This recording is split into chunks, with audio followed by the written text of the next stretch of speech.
Hello, good morning. कैसे हो आप सभी? उम्मीद करता हूँ अच्छे होंगे, बढ़िया होंगे, ज़बरदस्त होंगे। आज एवरेज की हमारी ये तीसरी क्लास है। 2 क्लास हो चुकी हैं और उन 2 क्लासों में सिर्फ एवरेज क्या था, उसके तरीके क्या थे निकालने के, सिर्फ यही बताया गया है। चैप्टर अभी शुरू नहीं किया गया। अभी कुछ 2-4 फॉर्मूले जिसे आप शॉर्ट ट्रिक कह लो या कुछ भी कह लो वो और बच रहे हैं, वो जो कि आज पूरे हो जाएंगे। जिसमें से पहला आज का टॉपिक है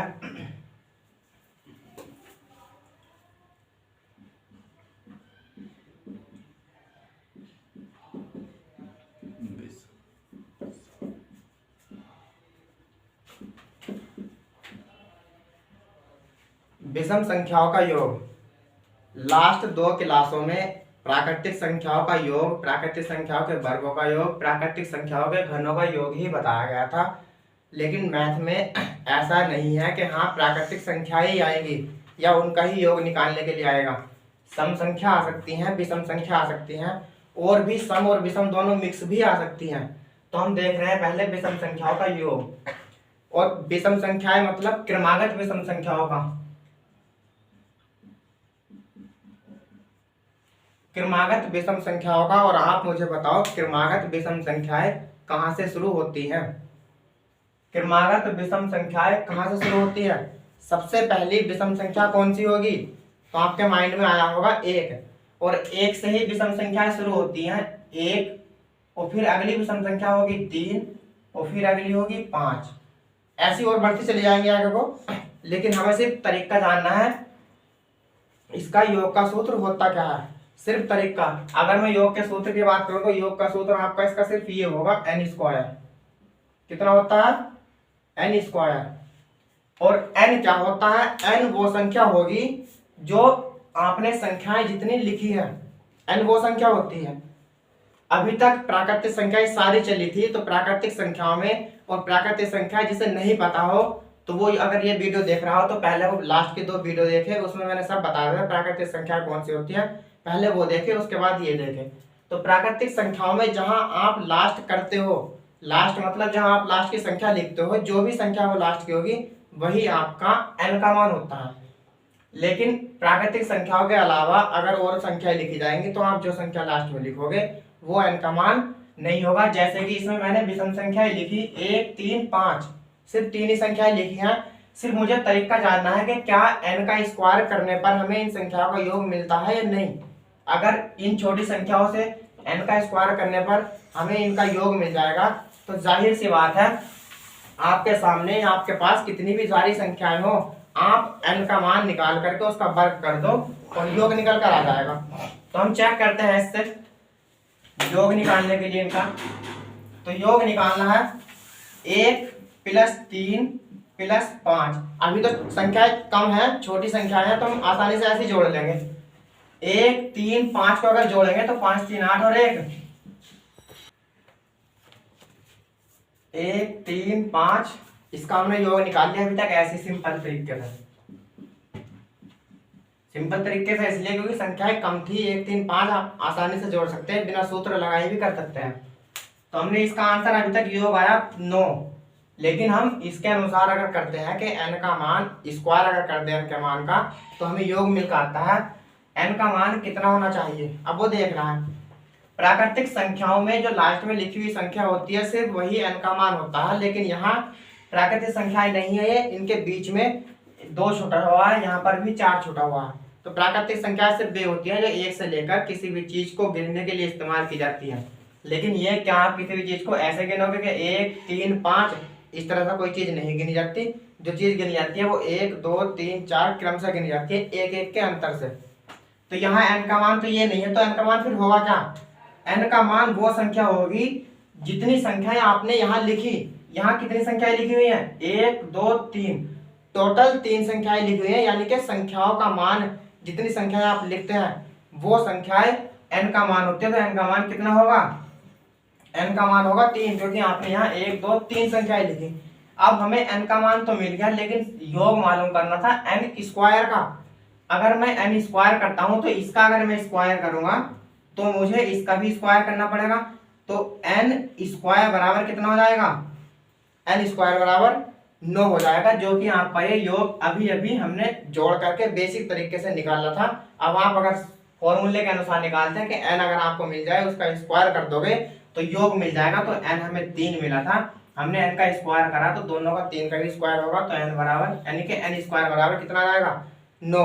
अब हमारा इससे ये पता चल गया कि हाँ ये फॉर्मूला ये सही है, यानी कि n का मान आपके पास अगर है, n का आप स्क्वायर कर दो तो क्रमागत विषम संख्याओं का योग मिल जाता है। इस तरीके से हमारा ये तरीका सिद्ध हो चुका है। अब सवाल ये आता है कि क्या संख्या सिर्फ 3 ही होंगी, संख्याएं तो और भी हो सकती हैं, काफी सारी होंगी, तो अब उन्हें देख लेंगे। जिस तरह से हमने n का मान निकाला है बस हमें n का मान चाहिए, आप योग आराम से कर सकते हैं। अब बात आएगी कि सर जी यहाँ तो 1 2 3 संख्याएं थी, हमने गिन ली 3 था आराम से, लेकिन n का मान निकलेगा कैसा? अगर संख्या ज्यादा होंगी तो संख्याएं ज्यादा होंगी तो n का मान आपको निकालना हो तो आपको ये ध्यान रखना है, जब भी सिर्फ इसी लाइन के लिए है ये n का मान निकालने के लिए जो तरीका बता रहा हूँ, जब भी आप 1 से लेकर और विषम संख्या यानी कि अंतर 2 का चलना चाहिए, 1 और इसके बीच में 2 का अंतर है, इसके बीच में 2 का अंतर है, विषम संख्याएं हो और 1 से शुरुआत हो और उसमें n का मान निकालना हो, तो जो लास्ट में संख्या रखी हुई है, और आप जानते हो हर विषम संख्या के बाद एक सम संख्या आती है, तो लास्ट में जो संख्या रखी हुई होगी उसके जस्ट बाद आने वाली संख्या एक सम संख्या होगी। उस सम संख्या को आप 2 से भाग कर देना, क्योंकि 2 से भाग क्यों करनी है? 2 का क्योंकि अंतर चल रहा है, 2 से भाग कर देना, आपका n का मान मिल जाएगा। जैसे कि 1 2 ये 1 था, 3 और 5, इसमें लास्ट संख्या 5 रखी हुई है, इससे अगली जस्ट आने वाली संख्या 6 होगी और वो 6 एक सम संख्या होगी, तो उस 6 को आप अगर 2 से भाग कर दोगे तो आपको क्या मिल जाएगा? आपको n का मान मिल जाएगा, यानी कि n बराबर कितना आ जाएगा? n बराबर आ जाएगा 3, जो अभी हमने यहाँ 1 2 3 गिनकर निकाला था। तो ये लास्ट वाली संख्या से 1 जोड़ करके यानी अगली संख्या को 2 से भाग देने पर n का मान मिलता है। अब n का मान मिल गया तो हमें स्क्वायर करने में कोई दिक्कत नहीं होगी, क्योंकि अब हम क्रमागत विषम संख्या को योग निकाल सकते हैं। तो n का मान 3 है तो स्क्वायर का मान हो जाएगा n स्क्वायर का मान हो जाएगा 9। ये लाइन सिर्फ उसी चीज के लिए है जब आपके पास संख्या 1 से शुरुआत होगी, 2 का अंतर चलेगा, यानी कि जब 1 से शुरुआत हो गई और अंतर 2 का चलेगा तो जाहिर सी बात है वे संख्याएं विषम होंगी। ठीक, 1 से लेकर 2 के अंतर पर विषम संख्याएं का अगर उनमें n का मान निकालना हो तो आप जो लास्ट में रखी संख्या है उससे अगली जस्ट संख्या एक सम संख्या होगी, उस सम संख्या को 2 से भाग कर देना तो आपके पास n का मान मिल जाता है। अब संख्याएं कुछ ज्यादा लेते हैं, ये तो कम थी,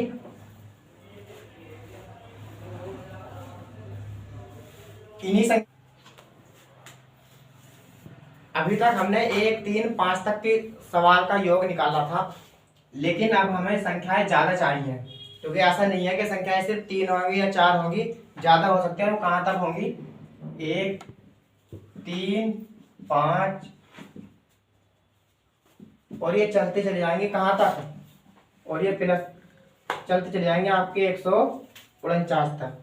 आगे भी जा सकती है, जहां तक इनकी हद है, इनके तो हद कोई है नहीं, कहीं तक भी जा सकती है, लेकिन फिलहाल 149 तक है। अब हमें इन संख्याओं का योग निकालना है, कैसे?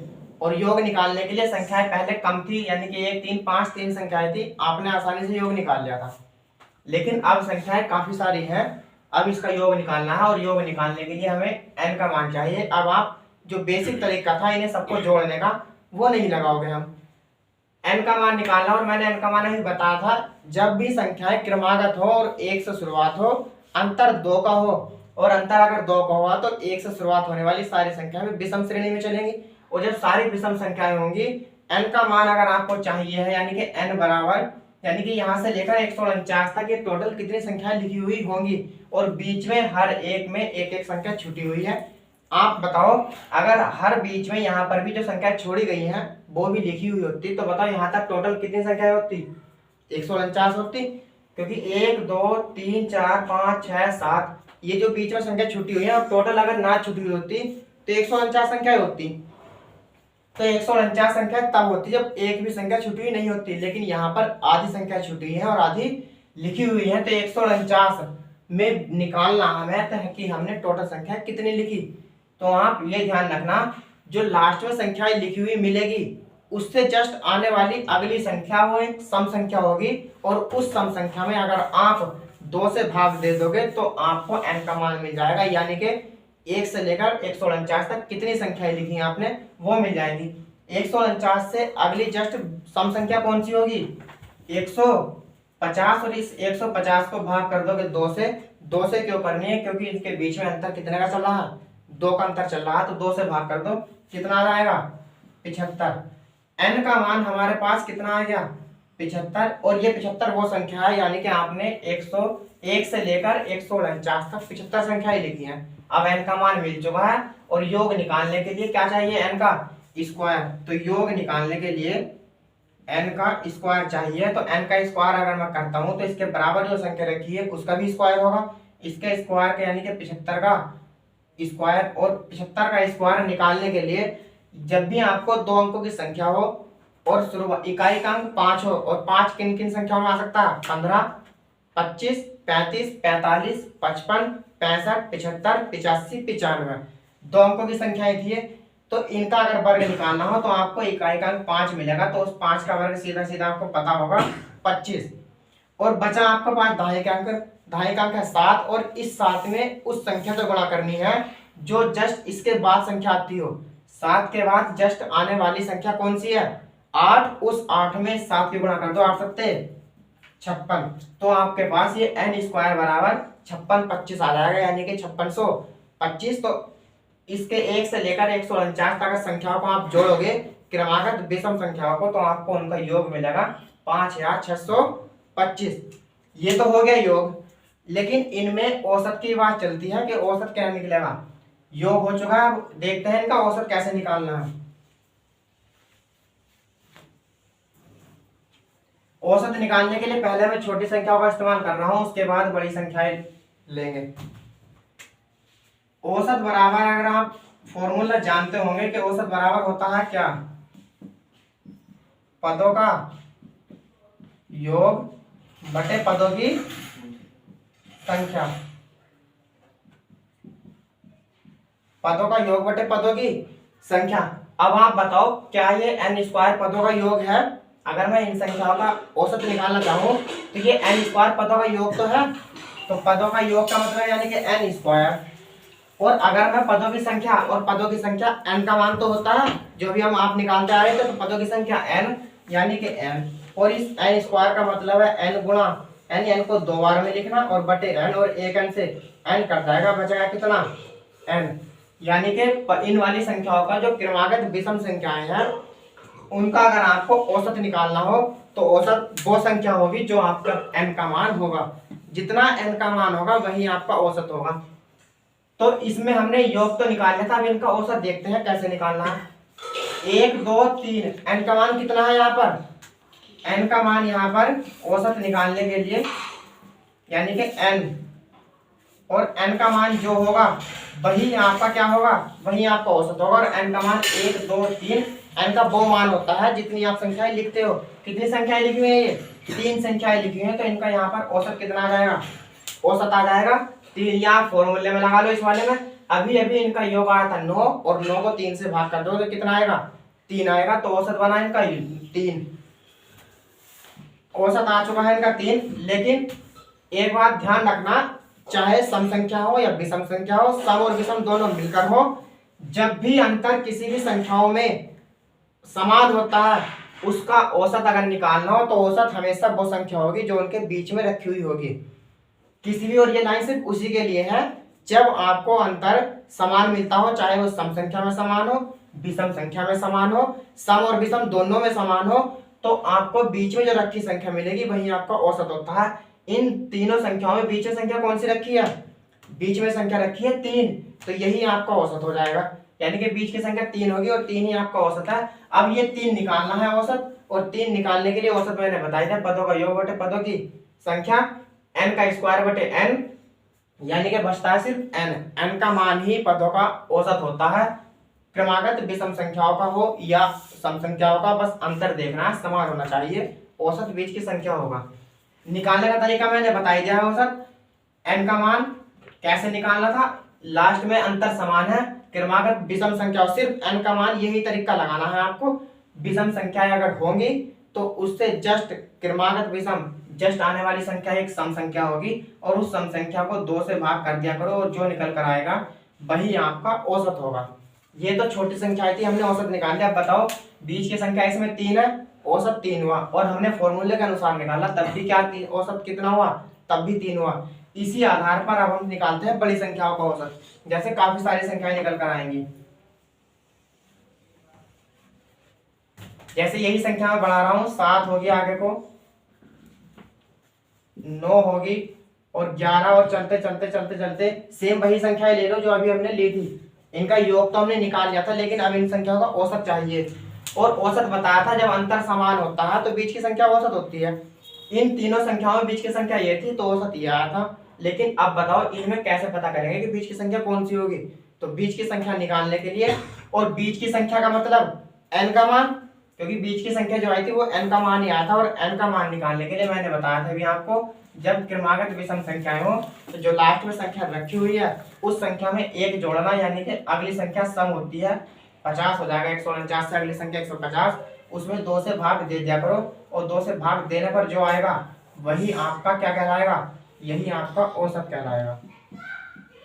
यानी कि n का मान ही क्या होगा, n का मान ही औसत होता है। और कब औसत होता है, जब अंतर समान होता है बीच की संख्या।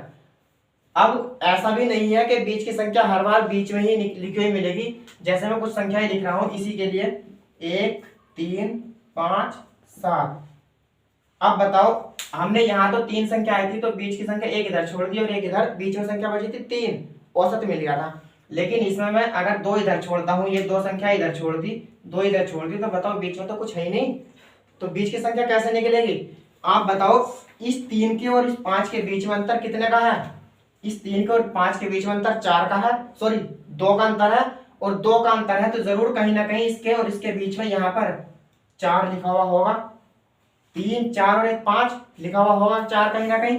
तो जब आपको बीच में कोई संख्या लिखी हुई नहीं मिलती हो तो आप एक काम किया करो, एक संख्या इधर की छोड़ दो और एक संख्या इधर की छोड़ दो, बची बीच में ये 2, और हमें औसत निकालना है। और औसत होता है पदों का योग, यानी कि 3 और 2, 3 और 5, 3 + 5 और बटे पदों की संख्या। पद कितने हो गए, 1 और 1, 2 पद हो गए, तो कितना आ जाएगा 5 3 8/2, तो औसत कितना आ जाएगा 4, जो कि अभी यहाँ इसके बीच में मैंने 4 लिखा था।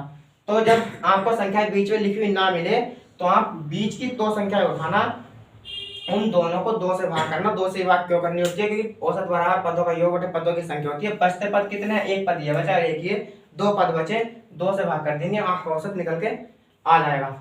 सेम इसी तरीके से बड़ी संख्याओं में करना है आपको, और छोटी संख्याओं में आपको बताते जैसे आपने छोटी संख्याओं में तरीका अपनाया, सेम यही तरीका बड़ी संख्याओं में, यानी कि जब काफी सारी संख्याएं होंगी तब अपनाना, औसत निकल कर आ जाएगा।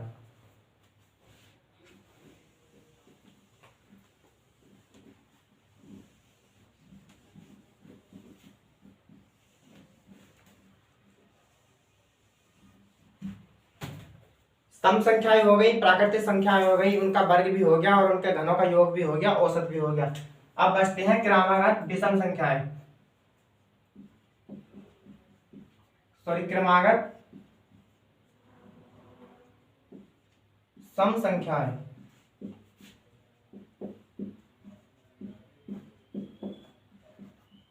क्रमागत सम संख्याओं का योग और क्रमागत सम संख्याओं का औसत। योग की अगर मैं बात करूं तो योग सिर्फ इतना होगा इसका, n × n+1।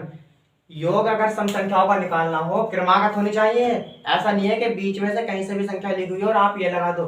क्रमागत का मतलब पहली सम संख्या 2 होती है और 2 से शुरुआत होगी तो अगली संख्या 4 होगी, 2 होगी, 4 होगी, 6 होगी, 8 होगी, इस तरह से चलनी चाहिए। तो ये संख्याएं होंगी क्रमागत सम संख्या, और इनका योग का सूत्र होता है n+1। जैसे 2 होगा, 4 6 8 10, 2 4 6 8 10, यही संख्या ले लो शुरू में 5, और इनका मुझे योग भी निकालना है और औसत भी निकालना। तो पहले हम योग देखते हैं, योग कैसे निकलेगा। योग का सूत्र मैंने बता दिया आपको, n+1। पहले तो हम इसको बेसिक से करते हैं कि बेसिक से जोड़ना कैसे है योग निकालने के लिए, जो कि आप क्योंकि कम संख्याएं हैं आप निकाल कर देख सकते हैं, आराम से जोड़ सकते हैं कि हाँ इस, क्योंकि ये वाला तरीका तो बिल्कुल बेस है। अगर ऐसे आंसर सही आया तो इस वाले तरीके से फिर देखते हैं कि क्या इस वाले तरीके से भी सेम आंसर आता है।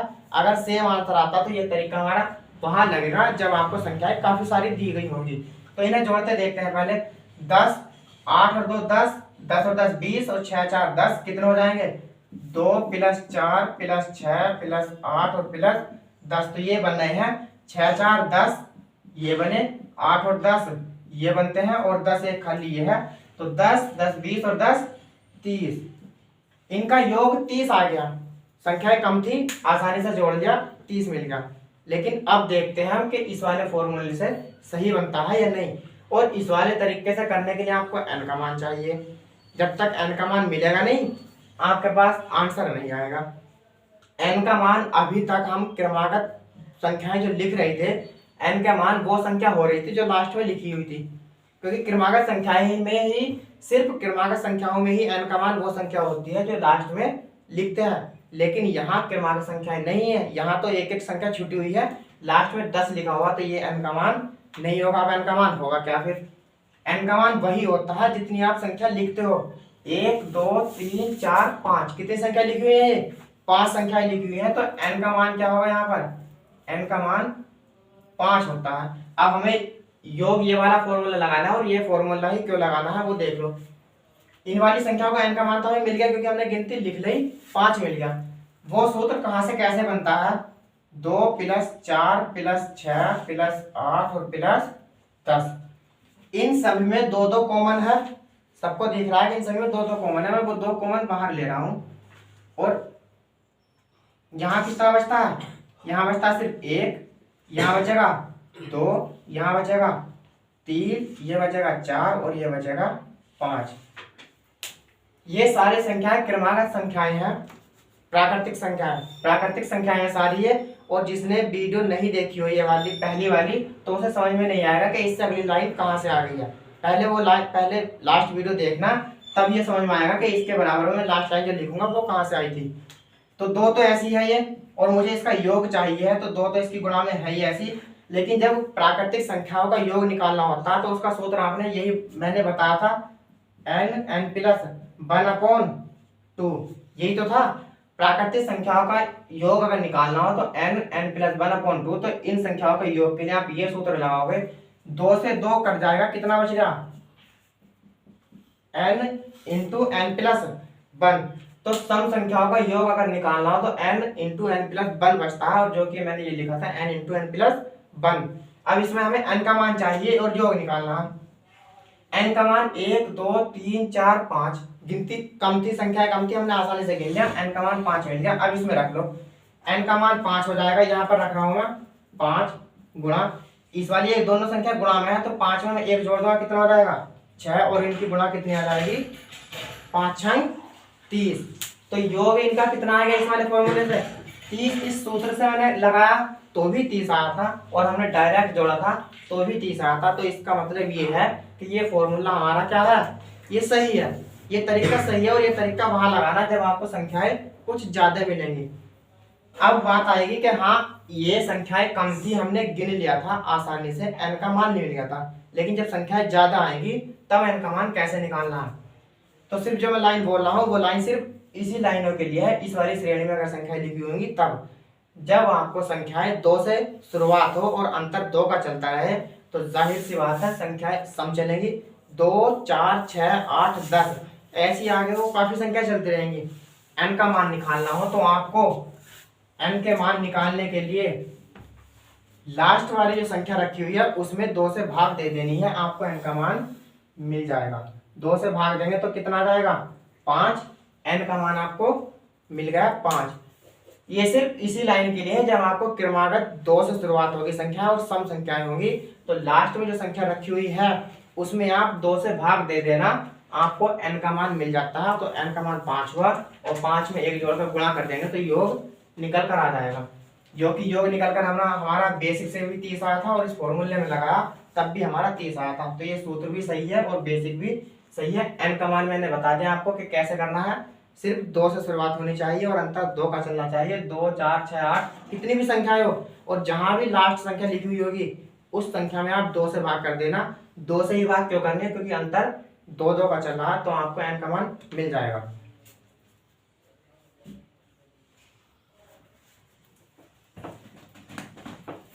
नहीं समझ में आए तो वीडियो पॉज करना, दोबारा चेक करना कहाँ गलती है, कहाँ आप गलत कर रहे हो। अभी कुछ नहीं समझ में आ रहा है तो समझ में आ जाएगा। अब इन्हीं का निकालना है मुझे औसत। ये तो हो गया योग क्रमागत सम संख्याओं का, क्रमागत सम संख्याओं का औसत,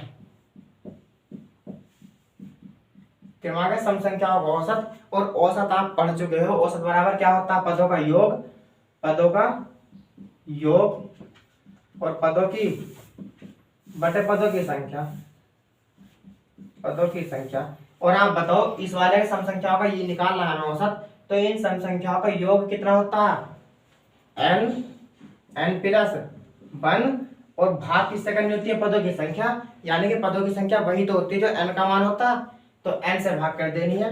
n से n कट जाएगा, कितना बच रहा है, पदों का औसत बच रहा है सिर्फ n प्लस 1, n प्लस 1 बचता है पदों का औसत।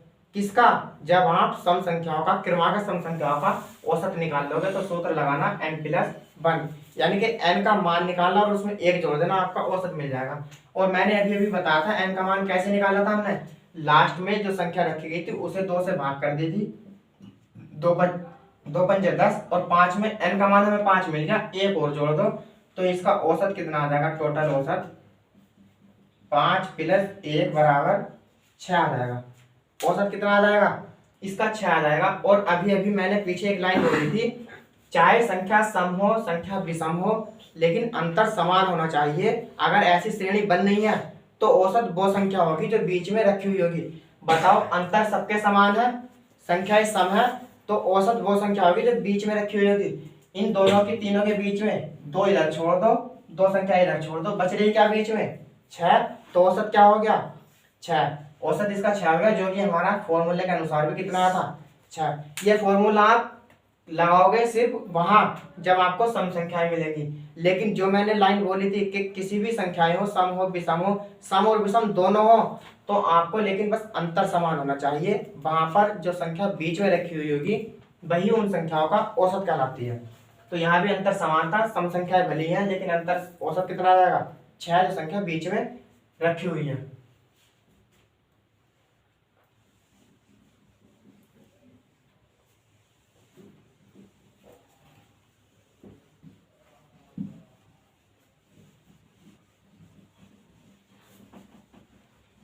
एक उदाहरण में थोड़ी सी ज्यादा संख्याओं का दे रहा हूं, सम संख्याओं का योग कैसे निकालना हो। और ज्यादा अगर संख्या ज्यादा आती है तो 2 4 प्लस 6 प्लस 8 और चलते चले आएंगे हम कहां तक, 200 तक। इसमें निकालना हमें 2 प्लस 4 प्लस 6 प्लस 8 और लास्ट में प्लस कितना है ये 200। इसका योग भी निकालना है और औसत भी निकालना है। और आप बताओ योग का सूत्र अभी भी क्या था, सम संख्याओं के n इंटू n प्लस 1। और n का मान निकालने के लिए क्या बताया था मैंने, योग निकालना हो तो योग के लिए हमें n का मान जरूरी चाहिए, यानी कि n प्लस 1। और इसमें जब तक आपके पास n का मान नहीं होगा क्या योग निकल जाएगा, कभी नहीं निकलेगा। तो n का मान निकाल लो। और n का मान मैंने आपको बता ही दिया है, लाजब संख्याएं सम चलती हो और क्रमागत हो, लास्ट वाली संख्या में 2 से भाग कर दिया करो तो n का मान मिलकर आ जाएगा। लास्ट की संख्या कितनी है 200, उस 200 में अगर 2 का भाग कर दो तो n का मान कितना आएगा 100। n का मान आ गया 100। अब हमें n का मान मिल चुका है, आप योग आराम से निकाल लो कि यहाँ पर रख लो n का मान 100 और गुणा n में तो 100 में, यानी कि 100 में 1 और जोड़ दो, कितना हो जाएगा 101। अब इनकी कैलकुलेशन करके कितना आएगा 121, 1 में गुणा करेंगे तो 101 और 2 जीरो बची, ये 2 जीरो सेम ऐसे आ जाएंगे। तो इनका योग कितना हो गया 10,100, इनका योग हो चुका है। अब इनकी औसत की बात करें, औसत अगर निकालना है तो औसत कितना होगा, वैसे तो औसत वो संख्या होती है जो बीच की होगी, और बीच की तभी होगी जब संख्याओं में अंतर समान होगा। तो औसत निकालना हो तो औसत का सूत्र भी आपने निकालना बताया था ये मैंने, n प्लस 1। बताओ n का मान कितना है 100 और इस 100 में 1 और जोड़ दोगे तो कितना हो जाएगा 100 प्लस 1 बराबर 101। औसत कितना हो गया आपका 100 प्लस 1 बराबर 101। तो योग भी आपका हो चुका है, औसत भी आपका हो चुका है। ठीक, समझ में ना आए तो दोबारा वीडियो देख लेना या पॉज करके देख लेना, समझ में आ जाएगा।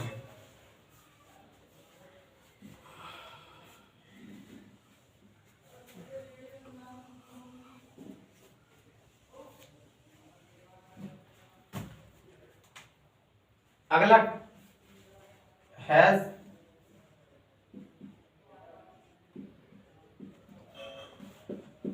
क्रमागत सम संख्याओं के वर्गों का योग।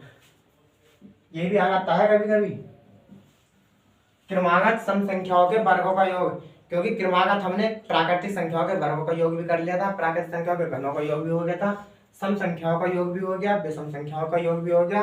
अब बचता है क्रमागत सम संख्याओं के वर्गों का योग। इसका फॉर्मूला यानी कि योग निकालना हो तो योग होता है इसका n प्लस 1 और जी n प्लस 2/6। क्रमागत सम संख्याओं के वर्गों का योग का फॉर्मूला होता है n प्लस 1 इंटू में n प्लस 2/6 होता है। और वर्ग योग कैसे चलेंगे, 2 का वर्ग, 4 का वर्ग और 6 का वर्ग। सिर्फ छोटी संख्या ले रहा हूं मैं शुरू में देखने के लिए कि क्या आंसर सही आता है इस फॉर्मूले से या नहीं आता है। बस फर्क इतना है, n का मान पीछे भी चाहिए था हमें और अब भी n का मान चाहिए। पीछे जो n का मान मिल रहा था हमें, पीछे n का मान क्रमागत अगर प्राकृतिक संख्या चल रही थी तो n का मान वो संख्या थी जो लास्ट में रखी गई थी, और सम संख्या चल रही थी तो आप n का मान लास्ट वाली संख्या को 2 से भाग करके निकाल रहे थे, n का मान मिल गया था। और क्रमागत विषम संख्या चल रही थी तो लास्ट में जो संख्या रखी गई थी उसमें एक जोड़कर आप 2 से भाग कर रहे थे तो n का मान निकल रहा था। लेकिन जब वर्ग आपका शुरुआत वर्ग की होगी तो सिर्फ आपको n का मान वो मिलेगा जो लास्ट में रखी हुई संख्या है। बस इसमें यही फर्क है, जब वर्ग आपको संख्याओं का सम संख्याओं का वर्ग मिलता हो या विषम संख्याओं का वर्ग मिलेगा तो लास्ट में जो संख्या रखी होगी वही उसका n का मान होता है। तो यहाँ पर n का मान जो होगा, n का मान लास्ट में संख्या क्या है 6, तो n का मान जो होगा इसे 6 होगा। अब हम पहले अपने बेसिक तरीके से देखते हैं इसका योग आता कितना है, फिर हम उस फॉर्मूले में लगाएंगे। तो बेसिक तरीके का मतलब ये होगा 2 का स्क्वायर प्लस 4 का स्क्वायर प्लस 6 का स्क्वायर, यानी कि 2 का स्क्वायर 4, 4 का स्क्वायर 16 और 6 का स्क्वायर 36। 16 और 4 20 और 36 कितने हो जाएंगे 56। तो इसका योग आया हमारा 56, यानी कि बेसिक तरीके से हमने कर लिया 56 आ गया। अब हम इस वाले तरीके को यानी कि n के मान को इस वाले फॉर्मूले में लगा के देखते हैं कि क्या 56 आता है या नहीं। अगर 56 आ गया तो समझो तरीका ये फॉर्मूला सही है, अगर 56 नहीं आया तो फॉर्मूला गलत है। n का मान हमें मिल गया क्योंकि बस जब आपको सम संख्याओं का वर्ग दिया गया हो उसका योग निकालना हो, लास्ट में जो संख्या रखी गई है वही n का मान होता है। n का मान 6 हो जाएगा। अब इसमें n का मान अगर 6 मिला तो यहाँ पर रखेंगे 6 गुणा 6 में 1 जोड़ेंगे 7 गुणा और 6 में 2 जोड़ेंगे 8 और बटे 6, 6 से 6 कट जाएगा, 8 सत्ते 56 हो जाएगा, 8 सत्ते 56 हो जाएगा। तो हमने जब बेसिक से जोड़ा तो हमारा 56 योग आया, और हमने जब इस फॉर्मूले में लगा करके जोड़ा करा सवाल तब भी हमारा 56 आया। तो ये सही है कि ये वाला फॉर्मूला सम संख्याओं के वर्गों के योग के लिए सही है, क्योंकि हमने छोटी संख्याएं थी आसानी से हमने जोड़कर पता कर लिया था। लेकिन जब बड़ी संख्या आएंगी तब आपको यही तरीका लगाना पड़ेगा, इसके अलावा वो तरीका नहीं है कोई। आप चाहे तो बैठ करके वहां आराम से कर सकते हैं, सुबह से शाम तक कोई दिक्कत नहीं है, लेकिन टाइम बचाने के लिए ये फॉर्मूला लगाना जरूरी है।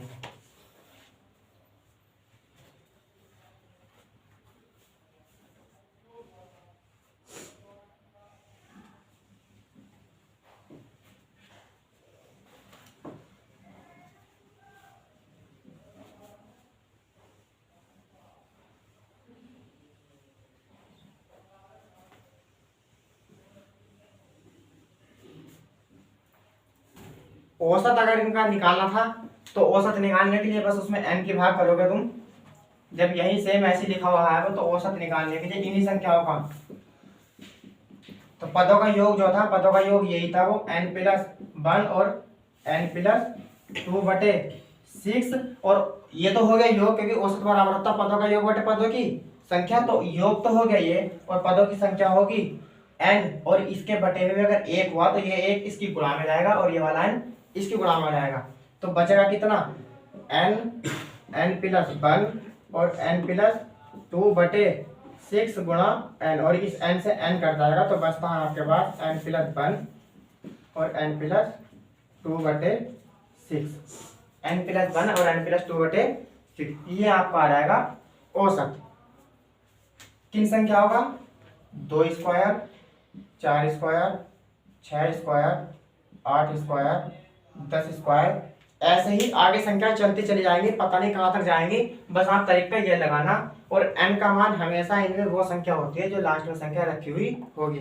लास्ट में यहाँ पर 10 है तो 10 n का मान हो जाएगा। अगर यहाँ खत्म कर दे, ये वाली संख्या हटा दे तो 6 n का मान हो जाएगा, और ये संख्या हटा दे यहाँ तक रहे तो n का मान 8 हो जाएगा। वर्ग में क्रमागत सम संख्याओं के वर्गों का स्क्वायर जो चलता है, लास्ट में जो संख्या रखी हुई गई होगी और उस पर जो वर्ग होगा, तो बस वो जिस संख्या में वर्ग होगा वही संख्या n का मान होता है। ये सिर्फ इसके लिए है, क्रमागत सम संख्याओं के वर्गों का योग। अब इसी तरीके से आता है क्रमागत विषम संख्याओं के वर्गों का योग और औसत। लास्ट है वो टॉपिक, बाकी इसमें ऐसा कुछ नहीं बचा है। जितने यूज होने वाले फॉर्मूले, तरीके जो भी कुछ थे वो सब बता दिए गए हैं। लास्ट बचता है क्रमागत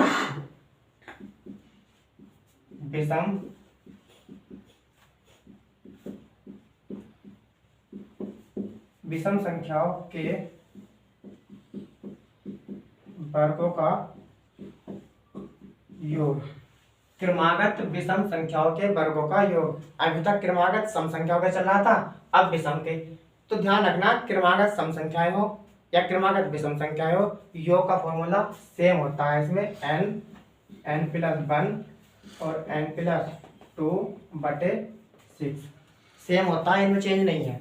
क्रमागत सम संख्याओं का वर्गों का योग हो या क्रमागत विषम संख्याओं के वर्गों का योग हो, फॉर्मूला सेम होता है। योग का भी वही होता है और सम का भी वही होता है और विषम का भी सेम वही होता है। और शुरुआत कहाँ से होगी? 1 स्क्वायर, 3 स्क्वायर और 5 स्क्वायर। इन संख्याओं को देखना, अगर इनका इस तरीके से निकलता है सही है, नहीं निकलता है तो फिर गलत है। चेक करते हैं। अभी इनका मैं दोनों का योग निकालता हूँ, तीनों संख्याओं का। 1 square plus 3 square plus 5 square. जो बेसिक तरीका है, कोई छोटी संख्याएं कर सकते हैं हम इसे। तो 1 का 1 आ जाएगा, 3 का वर्ग 9, 5 का वर्ग 25, 9 और 1 10 हो गए, 10 और 25 35, 10 और 25 35। कहीं कैलकुलेशन में गलत हो तो कमेंट्स में बता दिया करो। 9 और 1 10 और 25 हो जाएंगे 35। अब इसी तरीके को हम अपनाते हैं उस फॉर्मूले में। और आप बताओ, जब हमने पहले सम संख्याओं के वर्गों का योग निकाला था तो लास्ट में संख्याएं जो रखी गई थी वही n का मान था। और इसमें भी विषम संख्याओं के वर्गों के योग में भी जब फॉर्मूला बिल्कुल सेम वही है तो n का मान भी क्या इसमें वही होगा, जो लास्ट में संख्या रखी गई है वही तो होगा। तो इसमें भी n का मान क्या हो जाएगा? लास्ट में संख्या 5 है तो n का मान 5 हो जाएगा। अब n का मान हमें मिल चुका है, इसमें देखते हैं रख के। तो n की जगह 5 इंटू 5 और 1 6 इंटू 5 और 2 7/6। 6 से 6 कट जाएगा, 5 सत्ते 35, 5 सत्ते 35। तो बताओ, हमने जब बेसिक से किया, जो तरीका था जोड़ने का, तो 35 आंसर आया। और जब हमने इस फॉर्मूले में लगाया तब भी हमारा 35 आंसर आया। तो ये सही है कि ये वाला फॉर्मूला विषम संख्याओं के वर्गों के योग के लिए सही था, और पिछला वाला भी सम संख्याओं के वर्गों के योग के लिए सही था। सिर्फ बस n का मान चेंज होना है। वहां पर सम n का मान था और यहाँ पर विषम संख्या एक n का मान होगा।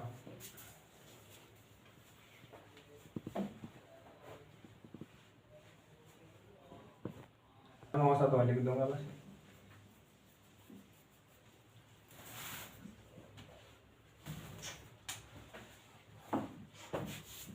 क्रमागत विषम संख्याओं के वर्गों का औसत। औसत बचता है, औसत बराबर होता है पदों का योग बटे पदों की संख्या। और ये बताओ, क्या अभी तक ये पदों का योग था? अगर ये पदों का योग है तो इस समय पदों की संख्या यानी कि n से भाग कर दूं तो पदों का औसत बच जाएगा। और ये जब n इसकी गुणा में जाएगा तो n से n कट जाता है, तो बचता है सिर्फ आपके पास n+1 और n+2/6। ये बचता है आपका औसत। n का मान वही रहेगा आपका 5, जो कि लास्ट में संख्या रखी गई होती है। तो n बराबर है इसमें ये वाला 5। अब वहां पर रख लो, n का मान 5 और 1 6 हो जाएगा, गुणा में 5 और 2 7 हो जाएगा, बटे 6 हो जाएगा, 6 से 6 कट जाएगा, बचा कितना 7। यानी कि इन संख्याओं का औसत कितना आ जाएगा, इन संख्याओं का औसत आ जाएगा 7। पदों का योग भी हो गया, पदों का औसत भी हो गया। समथिंग ये ही तरीके थे इस औसत में जो लगभग आने थे या करवाने थे। बाकी ऐसा कुछ ऐसा मोस्टली है नहीं जो इसमें बताया जाए या कराया जाए। सारे तरीके समथिंग में लगभग लगभग में हो ही चुके हैं।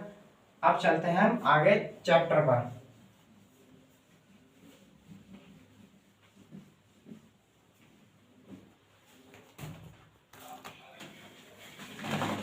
चैप्टर शुरू करने से पहले 2 फॉर्मूले और हैं जो आपके लिए भी वहां काम आएंगे। ना तो आपको सम देखना पड़ेगा, ना विषम देखना पड़ेगा, ना ही कुछ देखना पड़ेगा।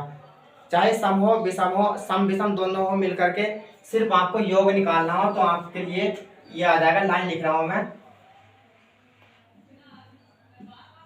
जिन संख्याओं के बीच में अंतर समान हो, जिन संख्याओं के बीच में अंतर समान हो उनके लिए है ये। जिन संख्याओं के बीच में अंतर समान हो, चाहे वो संख्या सम हो या विषम हो, योग और n का मान दोनों काम कर जाएगा उसमें।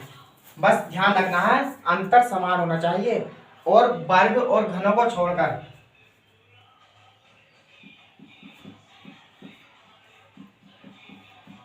वर्गों तथा घनों वाली संख्याओं को छोड़कर।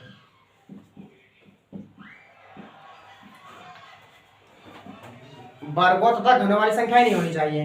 बाकी चाहे कोई सी भी संख्याएं हो, सम हो विषम सम कुछ भी हो, बस अंतर समान होना चाहिए। उसके लिए योग अगर आपको निकालना हो, योग अगर निकालना हो, संख्या लिख रहा हूं मैं 1 3 5 7 और 8। इन संख्याओं का योग निकालना है। तो योग निकालने के लिए जो मैं लिख रहा हूं, पहली संख्या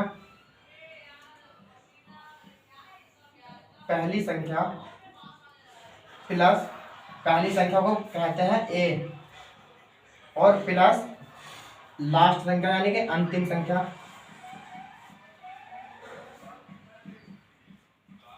अंतिम संख्या मतलब l। पहली संख्या प्लस लास्ट संख्या और बटे में भाग करनी है किस चीज से, 2 से, क्योंकि पहली संख्या और लास्ट की संख्या कितनी हो गई 2 और भाग करनी है 2 से, यानी पदों का योग बटे पदों की संख्या, और गुणा करनी है कुल संख्या से। कुल संख्या मतलब n। तो ये सारा फॉर्मूला बनता है a प्लस l बटे 2 और गुणा n। जब भी आपको अंतर समान मिले किसी भी संख्याओं का, अंतर समान होना चाहिए किसी भी संख्याओं का, चाहे सम हो या विषम हो, आप पहली संख्या प्लस लास्ट संख्या जोड़ना, 2 से भाग कर देना, गुणा उस संख्या से करना जितनी टोटल आपने संख्याएं लिखी है, तो आपका आंसर योग आ जाएगा। अब बात ये आएगी कि हम n का मान कैसे निकालेंगे, क्योंकि n का मान जब तक निकलेगा नहीं आप योग नहीं निकाल सकते। तो छोटी संख्याएं थी, हम गिन लेंगे 1 2 3 4 5। हमने संख्याएं गिन ली, n का मान 5 आ गया। लेकिन जब काफी सारी संख्याएं होंगी वहां n का मान कैसे निकाल लेंगे, तो n का मान निकालने के लिए यहां पर n का मान बराबर क्या होगा, लास्ट संख्या यानी कि अंतिम संख्या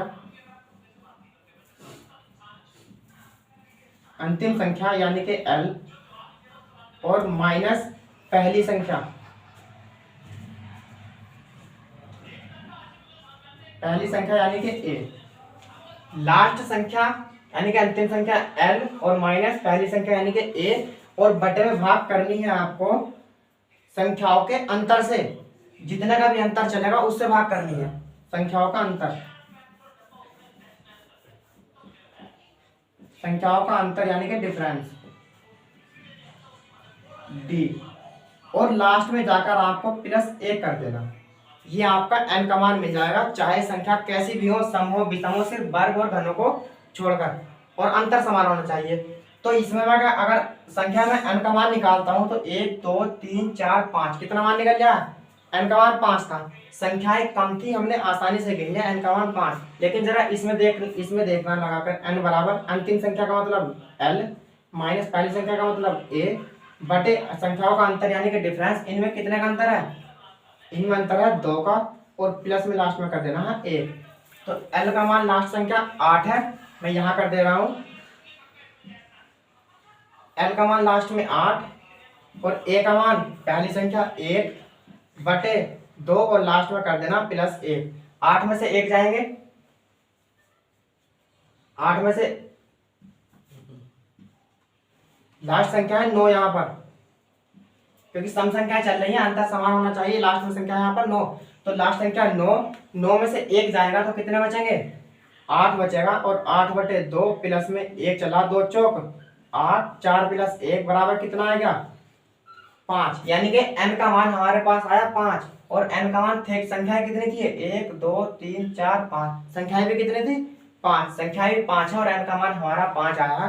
तो ये वाला तरीका आप वहां लगाना जहां संख्याएं का अंतर समान हो, चाहे वो संख्या सम हो या विषम हो। अब हमें n का मान 5 मिल गया, यहाँ लगा दो पहली संख्या 1 प्लस लास्ट संख्या 9 बटे 2 और गुणा n का मान मिला हमारे वहां से 5, 9 और 1 10 हो जाएगा बटे 2 गुणा में 5 और 2 से 10 कटेगा 5 बार और 5 पंजे 25। तो योग इनका कितना आएगा? 25 आएगा। अब आप इसे जोड़ कर देख लो, 9 और 7 16, 16 और 4 20, 20 और 5 25। तो ये वाला तरीका अंतर समान होना चाहिए, कहीं भी लगा दो किसी भी संख्याओं में, बस अंतर समान होना चाहिए। पहली संख्या प्लस लास्ट संख्या बटे 2 और गुणा कर देनी है कुल संख्या से। और कुल संख्या निकालने के लिए मैंने आपको बता दिया, लास्ट संख्या माइनस पहली संख्या भाग करनी है उस संख्या से जितने का अंतर चल रहा हो। अंतर है 2 और लास्ट में 1 कर देना है, आपका पास n का मान आ जाएगा।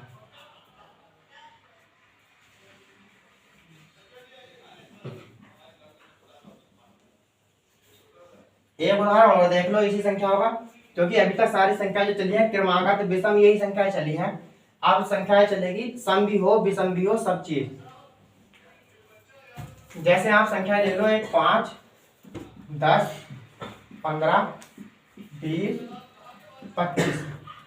इसमें बताओ सम भी है और विषम भी है, दोनों संख्याएं हैं, और ना ही क्रमागत है और ना ही वर्गों का योग है।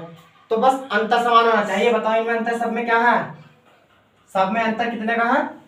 5 का अंतर है। तो सब में जब अंतर 5 का, तो आप योग निकालना हो तो योग निकालने से पहले आपको n का मान चाहिए, क्योंकि बिना n के मान के आप योग नहीं निकाल सकते। तो पहले तो सबसे पहले आप n का मान निकाल लो।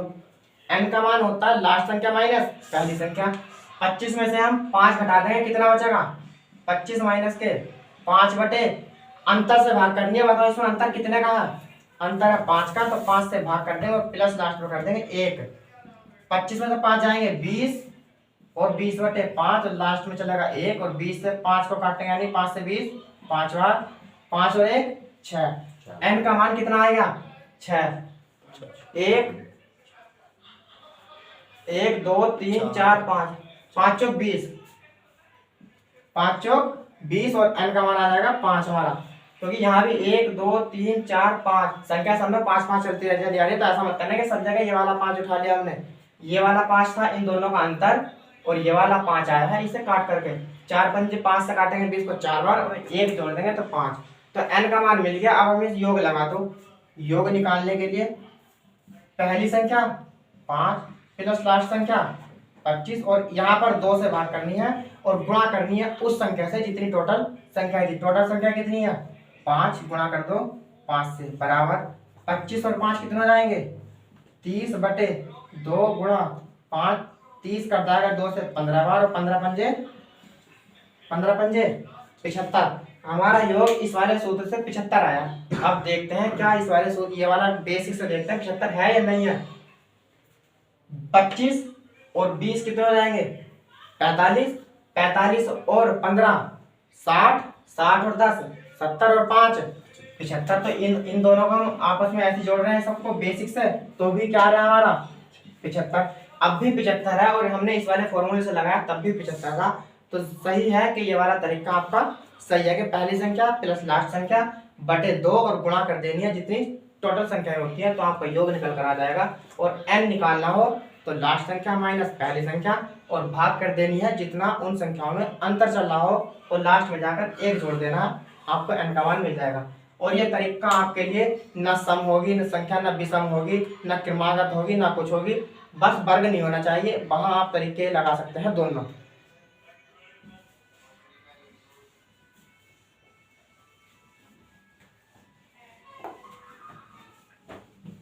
बाकी बातें आपसे कल होंगी, आज के लिए इतना ही है। जो कुछ इस चैप्टर में चलना था, बताना था, होना था, वो आज तक की 3 वीडियो में मैंने बता दिया है। इसके अलावा कोई ऐसी मोस्ट चीज नहीं है जो आपको बताई जाए। यही तरीके थे औसत निकालने के, संख्याओं के मान निकालने के, n का मान निकालने का, संख्याओं का मान निकालने का। जिसकी समझ में नहीं आया हो वो वीडियो दोबारा देखना। बाकी आपसे हम कल मिलते हैं इसी टाइम। Thank you.